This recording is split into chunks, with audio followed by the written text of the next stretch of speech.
तो हेलो दोस्तों, फिर से स्वागत है आप सभी को एक नए वीडियो में। तो आज की इस वीडियो में दांतों तथा मसूड़ों में होने वाले बैक्टीरियल इन्फेक्शन को ठीक करने के लिए डेंटिस्ट डॉक्टर द्वारा जो ट्रीटमेंट दिया जाता है उसके बारे में दोस्तों हम लोग पूरी डिटेल जान लेते हैं इस वीडियो के माध्यम से। क्या क्या दवाई दिया जाता है और कौन दवा किस दवाई को कितना दिन दिया जाता है और इसका साइड इफेक्ट क्या होता है, पूरी डिटेल बिल्कुल जान लेंगे इस वीडियो के माध्यम से। जब भी किसी व्यक्ति को दांतों में बैक्टीरियल इन्फेक्शन हो जाता है तब उस व्यक्ति को दांतों में खून आना, मसूड़ों में सूजन आना, दर्द करना और कई बार दोस्तों दांत हिलने भी लगते हैं। जब इस बीमारी को लेकर हम लोग डेंटिस्ट के पास जाते हैं दोस्तों, तो डेंटिस्ट द्वारा एक सिस्टमेटिक प्रेस्क्रिप्शन के आधार पर ट्रीटमेंट दिया जाता है दोस्तों। तो वो ट्रीटमेंट क्या क्या होता है जान लेते हैं। तो उसमें दोस्तों एक पेन किलर टैबलेट होता है और एक एंटीबायोटिक टैबलेट होता है और इसे छोड़कर कोई और अन्य कोई सपोर्टिव मेडिसिन होता है। वो क्या होता है उन्हें हम जान लेते हैं। तो सबसे पहले जो एंटीबायोटिक दिया जाता है दोस्तों, उसमें एमोक्सिसिलिन और क्लेवेनेट एसिड होता है दोस्तों। उसमें CV625, जिसे आप लोग मॉक्सिकाइन CV625 के नाम से जानते होंगे दोस्तों। और इसे छोड़कर अगर दूसरे एंटीबायोटिक की बात करें दोस्तों, तो ओफ्लॉक्सासिन और ओनिडाजोल का कॉम्बिनेशन में दिया जाता है, जिसे आप लोग O2 के नाम से जानते होंगे।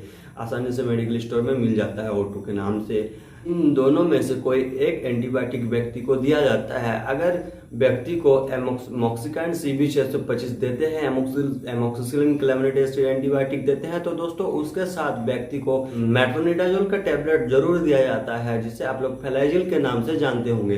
तो अगर बात कर लेते हैं दोस्तों पेन किलर टैबलेट के बारे में, तो पेन किलर टैबलेट में दोस्तों निमोसिलाइड पैरासीटामोल, आइब्रूफेन पैरासीटामोल और एसिक्लोफेनेक पैरासीटामोल दोस्तों और डाइक्लोफेनेक पैरासीटामोल का कॉम्बिनेशन दिया जाता है दोस्तों। इन चारों में से कोई एक कॉम्बिनेशन आपको दिया जाएगा। तो सबसे ज्यादा प्रयोग लिया जाने वाले दोस्तों एसिक्लोफेनेक पैरासीटामोल होता है दोस्तों, जिसे आप लोग ज़िरोडल पी के नाम से जानते होंगे। और दोस्तों अगर उसमें दांत में सूजन होगा और इन्फ्लामेशन होगा, तब उस सूजन को कम करने के लिए दोस्तों एसिक्लोफेनेक पैरासीटामोल के साथ सेरोसोपेप्टाइड्स जोड़ा जाएगा, जिसे आप लोग ज़िरोडल SP के नाम से जानते होंगे। मेडिकल स्टोर में आसानी से मिल जाता है। तो ज़िरोडल SP दिया जाता है सूजन को कम करने के लिए। यह दवाई प्रमुख दवाई है दोस्तों। और इसके साथ जो सपोर्टिव मेडिसिन दिया जाता है दोस्तों, वो ये दोस्तों गैस्ट्रिक इरिटेशन को कम करने के लिए इसको PPI दिया जाता है दोस्तों, जो से पेंटोप्राजोल या ओमेप्राजोल दोनों में से कोई एक आपको PPI देना है।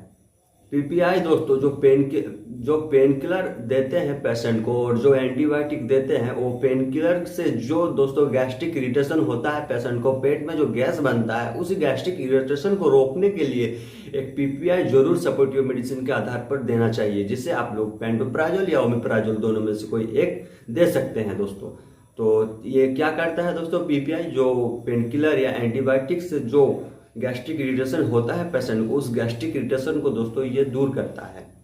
और अगली टैबलेट जो होती है वो मल्टीविटामिन टैबलेट होती है या B कॉम्प्लेक्स टैबलेट होती है दोस्तों। इसे दिया जाता है जो एमोक्सिसिलिन के साइड इफेक्ट से जो पेशेंट को दस्त होता है दोस्तों, उस एमोक्सिसिलिन के साइड इफेक्ट ना हो, उसके लिए दस्त ना हो पेशेंट को, उसके लिए B कॉम्प्लेक्स या एक मल्टीविटामिन का टैबलेट दिया जाता है। और क्लोरोहेक्साडीन का एक माउथ वॉश दिया जाएगा, गार्गिल दिया जाएगा, जिसे सुबह शाम पानी के साथ मिलाकर गार्गिल करने को दिया जाता है। और अगर किसी को दांत में सेंसिटिव होता हो, तब उस सेंसिटिव को रोकने के लिए दोस्तों सेंसिटिव का एक पेस्ट दिया जाता है, जिसे सेंसोडाइन या सेंसोफॉर्म के नाम से जानते होंगे दोस्तों। इस सेंसिटिव को रोकने के लिए एक पेस्ट दिया जाता है दोस्तों।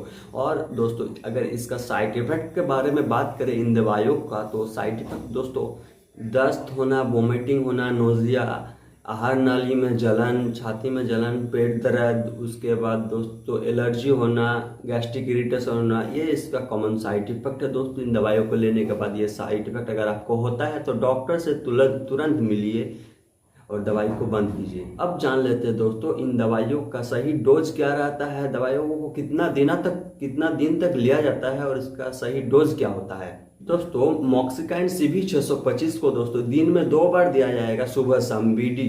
अगर ज़्यादा इन्फेक्शन होता हो, ज़रूरत पड़ने पर इसको दिन में 3 बार भी दिया जा सकता है, सुबह, दोपहर, शाम को। और दोस्तों जो पेन किलर को दोस्तों सुबह शाम एक एक गोली करके दिया जाएगा, सुबह एक गोली शाम एक गोली BD दिया जाएगा। और जो एक मल्टीविटामिन का टैबलेट है दोस्तों, जो मल्टीविटामिन या बी कॉम्प्लेक्स की टैबलेट होता है, वो दिन में एक बार खाने के बाद देने को सलाह दी जाती है। और साथ में जो PPI जो होता है, जो पेंटोप्राजोल या ओमिप्राजोल, तो उसको दोस्तों सुबह नाश्ता करने से पहले खाली पेट दिया जाता है दोस्तों। ये रहा दोस्तों दांत में होने वाले इन्फेक्शन, बैक्टीरियल इन्फेक्शन के बारे में संपूर्ण जानकारी। दवाइयों से जुड़ी हुई छोटी लेकिन महत्वपूर्ण जानकारी के लिए मेरे चैनल को सब्सक्राइब जरूर कीजिएगा।